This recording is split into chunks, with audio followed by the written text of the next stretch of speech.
ההוראות אל ההלכות. חודש טוב ומבורך. רבותיי, בשעה טובה ובמזל טוב, on est rentré dans le premier Tammuz pour donner un petit peu une dimension pour le temps. Dans 100 jours, on sera pile à Kippour. Ah, il y en a, il va me dire, oh, bon, 100 jours encore, ça va. Alors, on va réduire un peu. Dans 90 jours, c'est une nouvelle année, Rosh Hashanah. Ce qui nous amène à les initiales du mois de Tammuz. On a compris que le mois Tammuz en hébreu veut rien dire. C'est un nom babylonien. Et Tammuz veut dire la chaleur du four. Hom shelesek atanour. C'est vrai que c'est aussi un nom d'idolâtrie. Comme ça, c'est marqué dans le prophète Yecheskel. Mais si je prends ces 90 jours qui nous restent jusqu'à une nouvelle année Rosh Hashanah, je coupe en deux. On a 45 jours devant nous où il peut arriver jusqu'à 45 degrés. C'est les journées les plus chaudes dans l'année. À tout Béav, dans 45 jours, la chaleur se casse, selon le calendrier hébraïque, et c'est toujours comme ça, ce qui dépend de la lune, car tout Béav, le 15 Av, dans 45 jours, une des raisons pourquoi on fait la fête, sauf la fête pour les mariages et que toute cette période dure se termine, c'est qu'à l'époque, ce jour-là, ils arrêtaient d'amener du bois au Beth Amikdash. Parce que comme il commence à être un peu frais, il y a l'humidité qui va rentrer dans 45 jours, on ne veut plus stocker des bois parce qu'ils risquent de pourrir.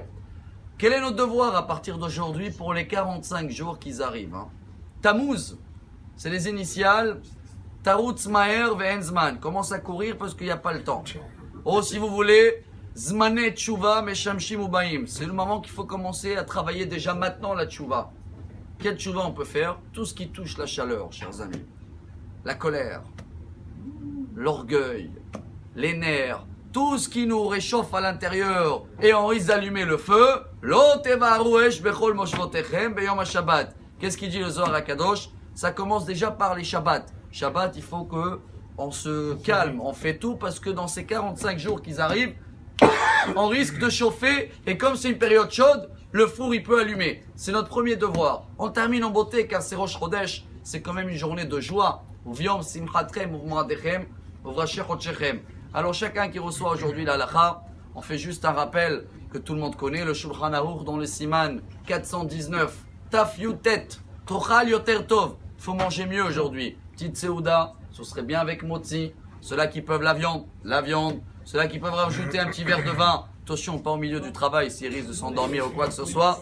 Mais on vient de lire dans le psaume 104 de Teilim, Barichi Nafshi, Lechem Levavenosh Isad, Yain Yesamach Levavenosh. Donc c'est marqué là-bas le pain, le vin. Ça c'est pour Rosh Chodesh. Ceux-là qui sont bien habillés, bravo. Ça aussi on a vu le Gaon de Vilna, il amène que Benjamin a reçu cadeau par Yosef. Hamesh Halifot Semalot. 5 costumes. Bon, Benjamin Netanyahu aussi a reçu 5 mandats. Je ne sais pas ce qui va se passer avec le 6e. Mais le Gaon de Vilna, il dit Hamesh, c'est les initiales Chodesh, Moed, Shabbat. Et dans ces 3 moments-là, il faut être habillé classe. Alors chacun qui a le temps encore de se rhabiller bien ou avoir quelque chose de spécial qui représente Rosh Chodesh et par l'extérieur et par la nourriture, tout ça va nous aider de garder quand même moins de chaleur dans cette période chaude. En tous les cas, Baruch Hashem, on a tous ici en Israël les Masganim et j'espère que même à l'extérieur d'Israël, il fera moins chaud. Chodesh Tov et Besorot Tovot. Amar Rabbi Elazar.